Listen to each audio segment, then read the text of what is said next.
नमस्कार दोस्तों, तो स्वागत है आपका एक बार फिर से हमारे चैनल पर। आज हम देखने वाले हैं डाइजेस्टिव सिस्टम का एक बहुत ही महत्वपूर्ण अंग जो छोटी आंत है आपका, और साथ ही बड़ी आंत के बारे में ये भी देखेंगे कि इसका क्या किस तरह से इसकी संरचना होती है और इसके क्या क्या कार्य होते हैं, वो भी डिटेल से इसे जानेंगे और समझेंगे। तो वीडियो को इसकी बिल्कुल भी नहीं करना है, हमारे साथ आखिरी तक बने रहें। और पिछले वीडियो में हमने देखा था पाचन तंत्र के बारे में, जिसका कह लीजिए उसके कौन कौन से भाग होते हैं, उसमें कौन कौन से अंग शामिल होते हैं। तो चलिए शुरू करते हैं आज के वीडियो में।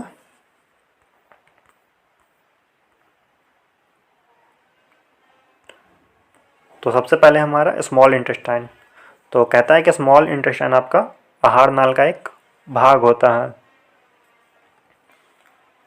और यह जो आपका पाइलोरिक स्फिंक्टर से शुरू होता है और इलियोसिकल वैल्व तक फैला हुआ रहता है। जो आपका पाइलोरिक स्फिंक्टर होता है वो आपका कह लीजिए ये जो आपका स्टमक है, स्टमक के बात करें, यानी कि ये पॉइंट आपका जो यहाँ पर कर्व बना हुआ रहता है, तो ये पॉइंट आपका पाइलोरिक स्फिंक्टर कहलाता है। और जहाँ पर छोटी आंत खत्म होती है, यानी कि बड़ी आंत जहाँ जिस पॉइंट पर शुरू होता है, वो पॉइंट आपका इलियोसियर वैल्व कहलाती है। अब कहता है छोटी आंत होता कहाँ पर है, तो ये जो आपका उदर गुहा यानी कि जो आपका पेट होता है उसके मध्य तथा निचले भाग में, यानी कि बीच वाले भाग से लेकर के नीचे वाले भाग में आपका स्मॉल इंटेस्टाइन होता है। और ये आपका कुंडली के रूप में होता है। सबसे इम्पोर्टेंट पार्ट है कि स्मॉल इंटेस्टाइन आपका कुंडली के रूप में होता है, और इसकी लंबाई 6 से 7 मीटर होती है। ऑब्जेक्टिव में कभी कभी पूछता है कि छोटी आंत की लंबाई क्या है, तो उसका 6 से 7 मीटर होता है। कहता है कि जो स्मॉल इंटेस्टाइन है उसके 3 भाग होते हैं, यानी कि डियोडेनम, दूसरा जेजुनम और तीसरा इलियम। यानी कि डियोडेनम, जेजुनम और इलियम 3 भागों में स्मॉल इंटेस्टाइन को बांटा गया है।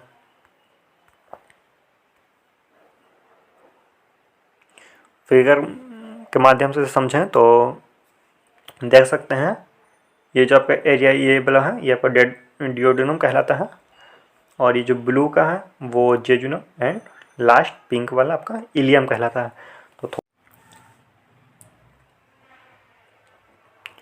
अब हम स्मॉल इंटेस्टाइन के जो तीनों भाग होते हैं, डियोडेनम, जेजुनम और इलियम, तीनों को एक एक करके थोड़ा थोड़ा समझेंगे कि ये होता क्या है। तो जैसा कि फिगर से पता चल रहा है कि ये आपका कहाँ पर सटा हुआ है, यानी कि स्टमक के इस पॉइंट से है, तो ये पॉइंट आपका क्या कहलाता है, तो ये पॉइंट आपका पाइलोरिक स्फिंक्टर कहलाता है, जो अभी हम लोग को बताया था। तो कहता है कि जो ड्यूडेनम होता है ना आपका, ये सबसे प्रथम भाग होता है स्मॉल इंटेस्टाइन का, और ये सबसे पहले आपका ऊपर में पाइलोरिक स्फिंक्टर से जुड़ा रहता है और नीचे यहाँ पर जेजुनम से जुड़ा रहता है। और इसकी टोटल लेंथ आपकी 25 सेंटीमीटर होती है। और जो कि ये है पैनक्रियाज के ऊपर होता है, और इसका आकार कह लीजिए सी जैसा होता है। अंग्रेजी के लेटर का जो सी होता है ना, उसी के आकार का होता है। यानी कि आपका डाइजेस्टिव सिस्टम का पूरा फिगर में देखिएगा तो यहाँ पे आपका पैनक्रियाज रहता है, और ये देखिए आपका सी आकार का बन रहा है ना फिगर, ये आपका सी बन रहा है यहाँ पर, यहीं पे आपका पैनक्रियाज होता है। और यहाँ पर से आपका अगर थोड़ा देखें तो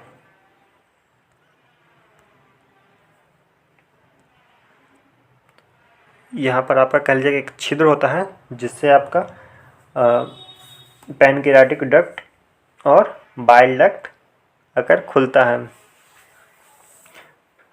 यानी कि पित्तवाहिनियाँ आपका यहीं से क्रॉस करते हैं। यहाँ पे एक छिद्र होता है और यहाँ पे आपका पैनक्रियाज बना हुआ रहता है। तो ये था आपका डियोडेनम। अब देखेंगे जेजुनम। जेजुनम होता क्या है, तो सबसे पहले जेजुनम जो है आपका, इसकी टोटल लंबाई आपकी 2 मीटर होती है। कितनी? 2 मीटर। और यह स्मॉल इंटेस्टाइन का टोटल आपका 2/5 भाग होता है। तीसरा पॉइंट है आपका इलियम।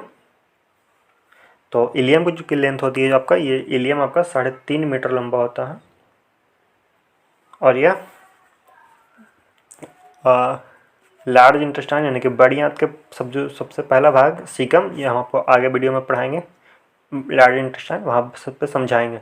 तो जो लार्ज इंटेस्टाइन का सीकम होता है वहाँ पर तक ये फैला हुआ रहता है, और जहाँ पे सीकम जुड़ता है वो से इलियोसियल वेल्व कहते हैं। तो इलियोसिकल वेल्व में आपका लार्ज इंटेस्टाइन शुरू होता है और स्मॉल इंटेस्टाइन ख़त्म होता है। चलिए अब देखेंगे स्ट्रक्चर इसका, छोटी आंत की संरचना क्या होती है और कैसे होती है।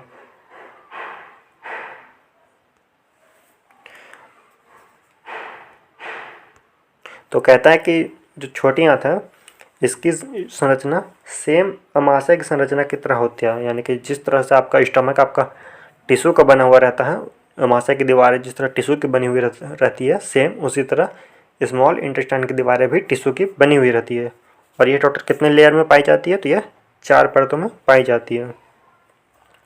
तो जो आपका स्मॉल इंटेस्टाइन का सबसे बाहरी परत होता है वो आपका क्या कहलाता है, सेरोसा परत,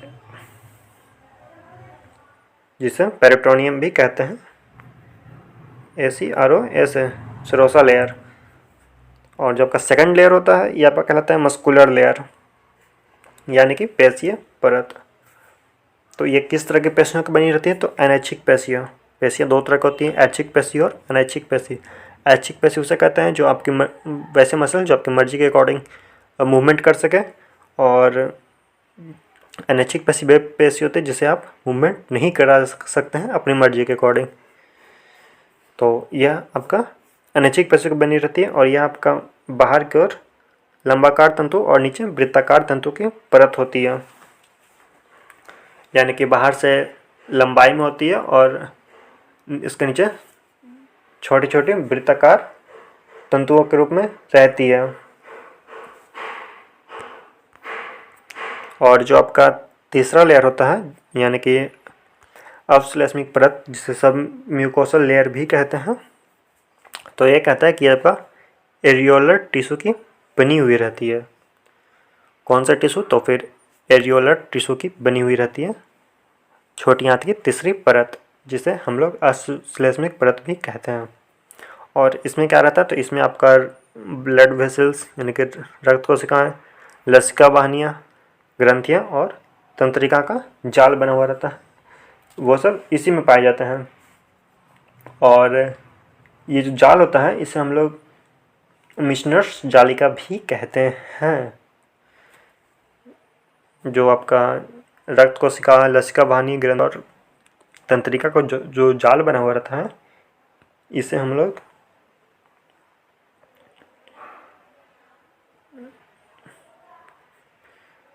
मिशनर्स जाल भी कहते हैं। और सबसे भीतरी परत आपके स्मॉल इंटेस्टाइन की वो होता है श्लेष्मिक परत, जिसे म्यूकोसल लेयर के कहते हैं। तो इस परत की निम्न विशेषता होती है, यहाँ पर लिखा हुआ। तो इस परत की निम्न विशेषताएं होती है जो छोटी आंत में होने वाली पाचन एवं अवशोषण प्रक्रियाओं को बढ़ाती है। जो इसकी जो विशेषताएं होती है श्लेष्मिक परत की, उसी कारण आपका पाचन और अवशोषण दोनों स्ट्रॉन्ग होता है। देखते हैं कौन कौन सी विशेषता होती है।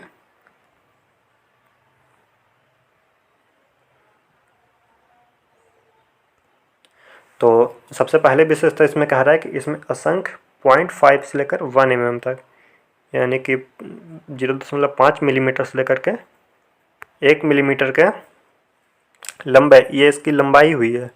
और इसका शेप कैसा होता है, तो उंगलियों के आकार का, इस तरह का, और ये बाहर कर निकले रहते हैं, जिसे आंत्र अंकुर या फिर इंग्लिश में विली भी कहते हैं। तो इन आंत्र अंकुर की संख्या कितनी होती है, तो ये कह लीजिए ये आपका असंख्य होते हैं, इसमें काउंटिंग नहीं की जा सकती इसकी। और इसकी अगर लंबाई पूछेगा तो बता सकते हैं, आंत्र अंकुर की लंबाई 0.5 mm से लेकर के 1 मिलीमीटर तक होती है। जबकि इसका आकार कैसा होता है, तो इसका आकार उंगलियों की तरह होता है। अब कहता है कि जो आंत्र अंकुर आपका होते हैं वो रक्त कोशिका एवं लसिका वाहिका में रहती है। यानी कि आंतरंगूर के भीतर क्या होता है, तो आंतरंगूर के भीतर आपका रक्त कोशिका और लसिका वाहिका रहती है, और इसे हम लोग क्या कहते हैं, इसे हम लैक्टिकल भी कहते हैं। और इसका क्या काम होता है, तो लैक्टिकल का काम फैट का अवशोषण करना होता है। तो एक बार फिर से कहें तो आंतरंगूर के भीतर आपका रक्त कोशिका और लसिका वाहिनियाँ होती है, जिसका मुख्य कार्य वसा का अवशोषण करना होता है। इसे हम लोग कह लीजिए दूसरे शब्द में कहें तो इसे हम लोग लैक्टिकल्स भी कहते हैं। और जो इसका तीसरी विशेषता होती है वो ये कि ये नलिकाकार ग्रंथियाँ होती हैं, यानी कि इस ग्रंथियाँ नलिका का आकार क्या, यानी कि पाइप के आकार का होता है बना हुआ। और इन ग्रंथियों से क्या होता है, कई तरह के एंजाइम निकलते हैं, और इन एंजाइम का काम आपका कार्बोहाइड्रेट हो गया, प्रोटीन हो गया, फैट का पाचन करना होता है। तो छोटी आंत की संरचना में देखें तो हम लोग ये 4 लेयर की बनी हुई रहती है, जिसमें सबसे बाहरी परत को सेरोसा परत कहते हैं, फिर उसके बाद वाले परत को पेशीय परत कहते हैं, जो आपका अनैच्छिक पेशी के बना हुआ रहता है। तीसरा परत आपका अश्लेषणिक परत होता है, जो आपका एरियोलर टिश्यू की बनी हुई रहती है, और इसमें रक्त कोशिका, लसिका वाहिनी, ग्रंथि और तंत्रिका का जाल फैला रहता है, जिसे हम लोग मिशनर्स जालिका भी कहते हैं। और जो सबसे भीतरी परत होती है श्लेष्मिक परत, तो इसमें आपका टोटल 3 विशेषता होता है, जिसमें सबसे पहली विशेषता होती है कि इसमें 0.5 मिलीमीटर से लेकर के 1 मिलीमीटर के लंबे उंगलियों के आकार के अंतरंकुर होते हैं। और दूसरी विशेषता होती है कि ये जो अंतरंकुर है, इसके भीतर रक्त कोशिका और लसिका वाहिका रहती है, जिसे लैक्टिकल भी कहते हैं। और ये जो लैक्टिकल होती है, इसका मुख्य काम होता है वसाओं का, यानी कि फैट्स का अवशोषण करना। और जो सबसे आखिरी विशेषता होती है इसका, कि इसमें नलिकाकार यानी कि पाइप के आकार की ग्रंथियाँ होती है, जिसको से एंजाइम स्रावित होता है। और ये एंजाइम का मुख्य कार्य आपका होता है भोजन में कार्बोहाइड्रेट, प्रोटीन और फैट का अवशोषण करना। अब देखेंगे छोटी आंत के कार्य क्या होते हैं, इसके फंक्शंस क्या हैं। तो सबसे पहला कार्य आपका होता है इसमें यांत्रिक कार्य, यानी कि मैकेनिकल फंक्शन। तो छोटी आंत में आमाशय से पहुंचा काइम, यानी कि काइम वैसे भोजन को कहते हैं जो आधी रूप से पचा हुआ रहता है, यानी कि जैसे ही हम भोजन को मुख में लेते हैं, तो वहाँ से जो मुख में लेते के साथ भोजन का पाचन शुरू हो जाता है। यानी कि जो मुख में आपकी जो लार ग्रंथियाँ होती है, उससे निकलने वाला लार आपका भोजन के पाचन का हिस्सा होता है, और फिर वो आपका आहार नाल के थ्रू आमाशय में पहुँचती है, जिसके भोजन को छोटे छोटे टुकड़ों में बांट दिया जाता है। और फिर उसके बाद जो डिओडेनम से होकर स्मॉल इंटेस्टाइन में जैसे ही वो भोजन आता है, उसे हम लोग काइम कहते हैं, क्योंकि वो भोजन पूरी तरह से नहीं लेकिन आधे रूप से आता है। कहते हैं कि ये जो काइम है, ये आंतरस, पित्तरस और अग्नाई रस से अच्छी तरह से मिल जाते हैं, और यह क्या करता है, भोजन को पतला बना देता है, जिसके कारण इसे पचने में सुविधा होती है। दूसरा कार्य आपका पाचन कार्य, यानी कि डाइजेस्टिव फंक्शन। तो कहता है कि छोटी आंत में आपका वसा, प्रोटीन एवं कार्बोहाइड्रेट का कंप्लीट डाइजेशन हो जाता है। तो ऑब्जेक्टिव में पूछा कि वसा, प्रोटीन और कार्बोहाइड्रेट का पाचन कहाँ होता है, तो वो आपका होता है स्मॉल इंटेस्टाइन में कंप्लीट डाइजेशन हो जाता है इसका। और तीसरा कार्य है अवशोषण कार्य, यानी कि एब्जॉर्प्टिव फंक्शन। तो कहते हैं विली के द्वारा, यानी कि विली जो आंतरंकुर कहलाता है आपका, इसके द्वारा जो पचा हुआ भोजन होता है उसका अवशोषण किया जाता है और रक्त धारा में मिल जाता है। फिर चौथा पॉइंट आपका होता है सुरक्षात्मक कार्य, यानी कि प्रोटेक्टिव फंक्शंस। तो कहता है कि बूनर्स ग्रंथियाँ एवं चूसक कोशिकाओं से म्यूकस स्त्रावित होता है। कहता है कि बूनर्स ग्लैंड, यानी कि बूनर्स ग्रंथियाँ और चूसक कोशिकाओं से जो म्यूकस स्त्रावित होता है, वो क्या करता है, वो आपका आमाशय की दीवारों को और छोटी आंत की दीवारों को सुरक्षा प्रदान करने का काम करता है। क्योंकि जब भोजन का पाचन होता है तो भोजन में HCl मिलने के कारण वो अम्लीय हो जाते हैं, और अगर म्यूकस नहीं होगा तो फिर ये अम्लीय भोजन छोटी आंत के या फिर अमाशय की दीवारों को क्षतिग्रस्त कर देंगे। तो इसलिए म्यूकस होना काफ़ी ज़रूरी है। फिर कहता है कि हार्मोन का स्रवण करता है, यानी कि जो आपका छोटी आंत होता है वो कई तरह के हार्मोन का स्रवण करती है, और ये आपका जो हार्मोन्स होता है ये भोजन को पचाने में काफ़ी मदद करता है।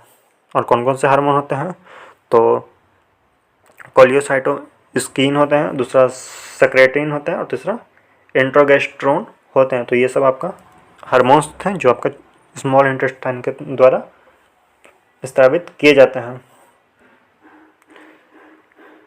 और जो का छठा और सबसे आखिरी कार्य है स्मॉल इंटेस्टाइन का, वो है आपका भोजन में जितने भी हानिकारक सूक्ष्मजीव हैं उसे शरीर को सुरक्षा प्रदान करना। तो हमने देखा स्मॉल इंटेस्टाइन की क्या संरचना होती है, इससे कितने भाग होते हैं, या किस तरह से ये बनावट होता है आंतरिक रूप से, फिर इसके किस क्या क्या कार्य होते हैं, उन सभी को हम लोगों ने समझा। उम्मीद है आप सभी को ये छोटी आंत अच्छे से समझ में आई होगी। और नेक्स्ट वीडियो में हम देखेंगे बड़ी आंत के बारे में कि बड़ी आंत होता क्या है, ये इसका बनावट किस तरह का होता है, ये इसका कार्य क्या क्या होते हैं छोटी बड़ी आंत के, और विस्तार से कह लीजिए उसे भी हम लोग समझेंगे। तो बने रहिए हमारे साथ, तब तक के लिए धन्यवाद।